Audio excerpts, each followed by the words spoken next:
Good afternoon, everyone. Thanks for joining us on KREM 2 News First at 4. I'm Tom Sherry. Hi, everyone. I'm Regina. On Whitney is off tonight. The Spokane Public School Board is set to talk about reopening plans during its board meeting tonight. They'll also be discussing possible student vaccinations. So this comes just weeks before local high school seniors are set to graduate in person after months of online learning.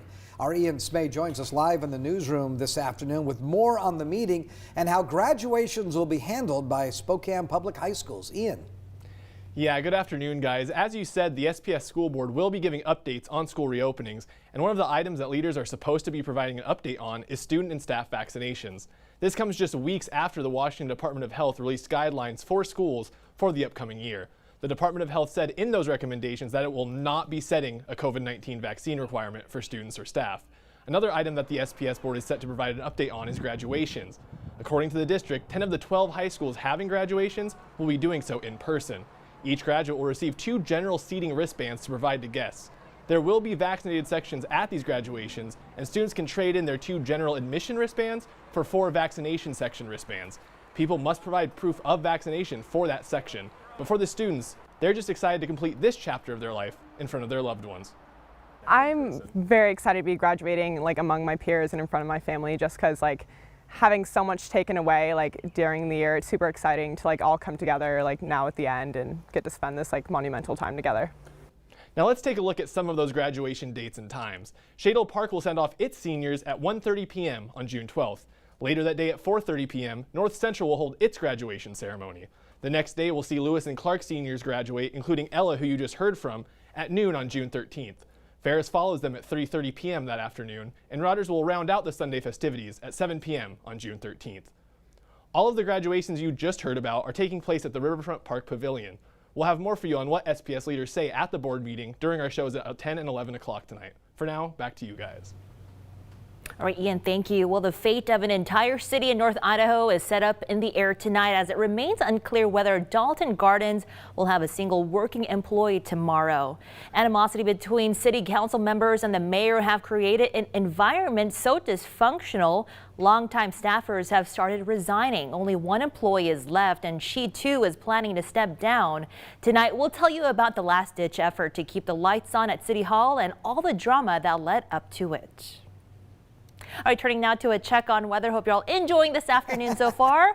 Tom Sherry in the studio tonight. So Tom, not too bad out there, kind of mild. I see a little bit of sunshine, a little clouds. Yeah. Perfect. I think this was a fabulous day, and we're going to see some changes. Tomorrow will still be warm, but you'll get to see windy conditions towards late in the afternoon, and we could see thunderstorms and rain showers develop, especially north of Spokane. Again, this will be late in the afternoon, more likely into the evening hours, and then that's because a cool front is moving in just in time for Friday. So on Friday, we'll look for cool and windy weather, also with some rain showers developing at times. It'll be quite a bit cooler, only in the 60s on Friday. But for the weekend, the holiday weekend, I've got low 70s on Saturday. We'll look for upper 70s on Sunday, and we might get into the 80s on Memorial Day. 69 degrees right now. Wind is out of the southwest at 9 miles per hour. Look at the Doppler radar. Very quiet across the inland northwest.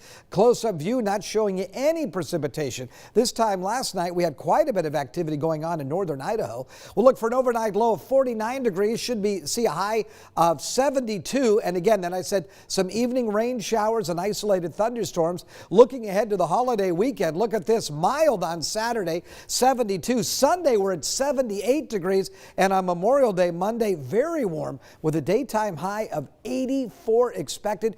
We could actually see temperatures get close to 90 by the middle of next week. It's going to feel more like July rather than June. Of course, with a forecast like this, it's a sure sign of summer. My barbecue forecast is returning here at KREM 2.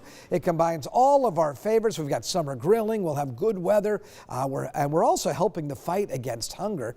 I was outside last week getting the KREM 2 Outdoor Weather Center ready to grill up some burgers and dogs for tomorrow, kicking off the grilling season. And besides just grilling, this is what I love about it. We also get to promote the Beef Counts program. That is, when you buy beef from Rosar's, 10 cents of every pound of beef sold goes to buy beef and other food for families that are struggling with food insecurity. That's the good part of the program.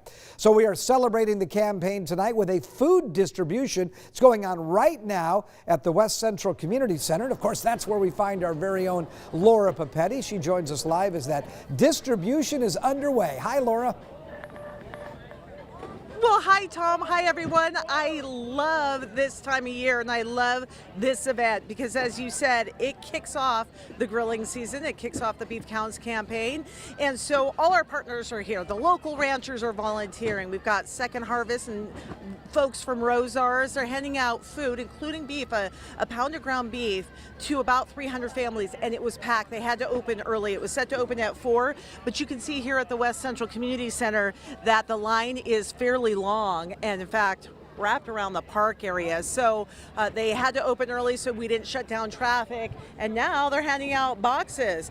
We've got boxes of fruit and vegetables. We've got bags over there filled with pasta and sauce, and then of course the crown jewel, a pound of beef. And over here you will see we've got folks, many of them from Rosar's and from local ranching families, handing this out, greeting people. We've got Justin Owens over here. Justin, you have a local ranch about 45 minutes away. I do. How does it feel to be able to serve folks and get them beef as along with other products to eat?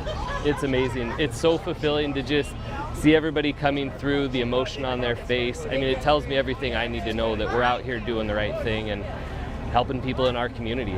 Well, we love it. Thank you. And thanks to all the ranchers that are involved with this. Let me tell you, number one, a few of the numbers, because they are impressive. This campaign started, Beef Counts, in 2010, and since then, local ranchers and all the partners have helped serve 2.5 million servings of beef. That is a mind-blowing number when you consider how many families that impacts here in Eastern Washington and North Idaho. As Tom said, easy to support, 10 cents. You buy beef, 10 cents from every pound of St. Helens beef at Rosar's will go to feed families up to $50,000 during the summer. And that's all converted into food for people to eat throughout the year. So it's just a win for everyone. And again, we will celebrate it all summer long with Tom Sherry, of course, at the barbecue, grilling things up every Thursday. And just a reminder, we want you to rally with us. Get out to the grill, have some fun, and know that if you're buying that beef at Rosar's, you're supporting local families right here in our community. So Tom, again, I want you to be able to see all the people that you are helping and that all our folks out there, all our Creme 2 viewers are helping with this campaign, and know that folks here so appreciate it. And I will send it back to you for now, but Tom, I will let you know everyone says hi. I say hi back to them. I love seeing our local ranchers out there helping out as well. That's great. Thank you very much, Laura. And again, to all the beef you're buying at Rosar's when you go in there, it's all grown locally. I mean, it is just family ranchers out there just getting it done. Also, getting back to the barbecue is a big deal for me personally this year. We've all craved being together and having some fun, and quite frankly, just getting back to some normalcy. So last year, I wasn't allowed to share any of the food that I cooked on the grill because of COVID with the Creme 2 crew, but now because of those vaccinations, once again, I'll be able to cook for the Creme crew, so looking forward to that. I'll have some new recipes starting next week. If you'd like to get information on those barbecue forecast recipes, and of course the Beef Counts program, you can text the word barbecue to our text line, 509-448-2000. We'll give you a link to the program and lots of good information also. Hey, we'll be back with more news coming up right after the break.